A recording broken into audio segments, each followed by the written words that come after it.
जी, प्रश्न में कई आयाम उन्होंने लिए हैं। सबसे पहले उन्होंने दक्षिण चीन सागर यानी साउथ चाइना सी की बात की, तो उसके मैं बता दूं कि भारत की स्थिति दक्षिण चीन सागर के बारे में बहुत ही स्पष्ट है कि फ्रीडम ऑफ नेविगेशन होना चाहिए, कॉमर्स अनइम्पीडेड यानी किसी तरह से वहाँ के व्यापार को बाधक नहीं बनाना चाहिए, और अगर आपसी मतभेद और विवाद पैदा होते हैं तो अनक्रॉस के नीचे जाना चाहिए। ये हमारी बहुत ही स्पष्ट नीति है। जहाँ तक हिंद महासागर को घेरने की बात है, इतना ज़रूर है कि चीनी कांग्रेस ने 2012 में ये कहा था कि वो एक मैरीटाइम पावर बनना चाहते हैं, और मैरीटाइम पावर बनने के लिए उन्होंने अलग अलग जगह पर, ख़ास तौर पे जो इंडियन मैरीटाइम बाउंड्री है उनके विसिनिटी में, उनके आसपास उन्होंने पोर्ट्स बनानी शुरू की है। अभी उन्होंने जिबूती में एक लॉजिस्टिक सपोर्ट फैसिलिटी के नाम से एक फैसिलिटी बनाई है। उन्होंने म्यांमार में चौक फूपू में पोर्ट बनाई है। उन्होंने हम्बनटोटा श्रीलंका में एक बंदरगाह बनाई है। बलूचिस्तान में ग्वादर में बंदरगाह बनाई है। लेकिन ये कहना कि इससे कोई भारत घेरा जा रहा है, मैं ये कहना चाहूँगी कि भारत अपनी सुरक्षा के बारे में बहुत चौकन्ना है, बहुत सतर्क है, इसलिए कोई उसे घेर नहीं सकता। और जहाँ तक आपने जो बात की मिड डे मील में चीनी चावल की, मुझे नहीं लगता कि उसका कोई प्रसंग इस सवाल के साथ है। जानकारी आपकी गलत है, इसलिए कारण बताने की आवश्यकता नहीं। जैसे ही ये पता चला कि उन्होंने OBOR में चाइना पाकिस्तान इकोनॉमिक कॉरिडोर, तथाकथित चाइना पाकिस्तान इकोनॉमिक कॉरिडोर को डाला है, उसी समय विरोध दर्ज करा दिया। कोई BRF की मीटिंग तक नहीं रुका।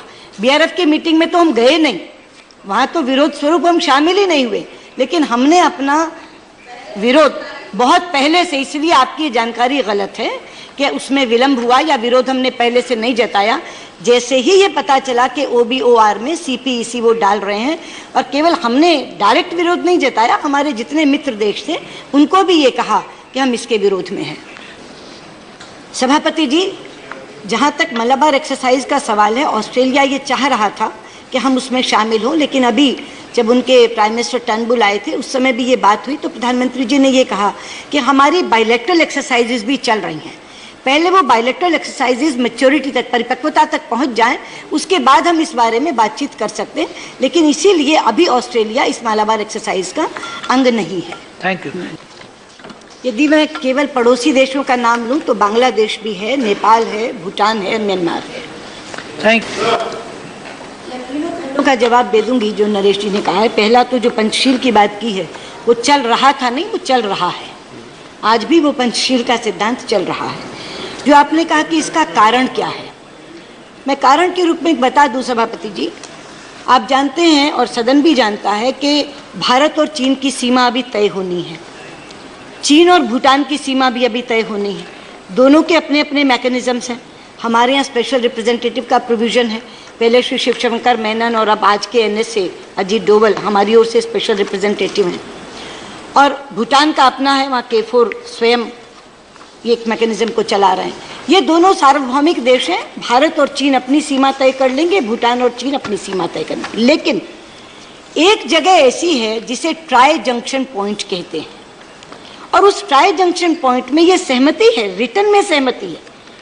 2012 में एक समझौता हुआ था भारत और चीन के बीच में। उसके पैराग्राफ 13 में लिखा हुआ है कि ट्राई जंक्शन पॉइंट पर भारत, चीन और थर्ड कंट्रीज, वो थर्ड कंट्री का मतलब भूटान, मिलकर तय करेंगे। अब जो चीन आया, चीन बीच बीच में बहुत बार आता रहा, सड़कें भी बनाता रहा, कभी कच्ची, कभी पक्की, कभी थोड़ी पक्की, कभी वो सड़क टूट गई, वो चीज़ें उनकी चलती रहीं, वो गतिविधियाँ उनकी लगातार जारी थी।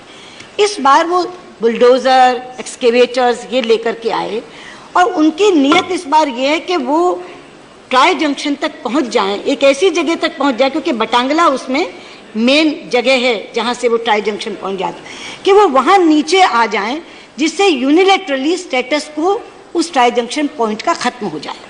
तो हम जो अब इस भूमिका में आए वो इसलिए आए, जब तक चीन और भूटान की सीमा चल रही थी हमें कुछ नहीं था। हमारी अपनी सीमा विवाद चल रहा है, उसका हम लोग अपने आप हल कर रहे हैं। लेकिन ट्राई जंक्शन पॉइंट आते ही हमारा हित आ गया।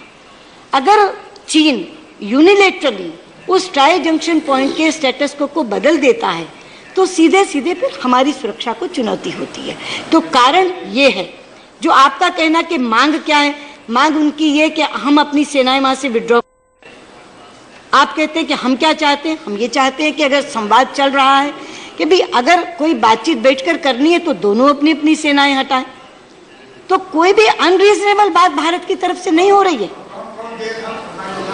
सारे देश हमारे साथ हैं, क्योंकि सब देशों को ये लगता है भूटान जैसे छोटे देश में वो आक्रामक हो रहा है, क्योंकि भूटान ने प्रोटेस्ट किया, उनसे 4 दिन बाद ही प्रोटेस्ट किया, रिटर्न में प्रोटेस्ट किया उनके एम्बेसडर ने कि आप ये क्या कर रहे हैं। उसके बाद भूटानी गवर्नमेंट ने इसको प्रोटेस्ट को कहा।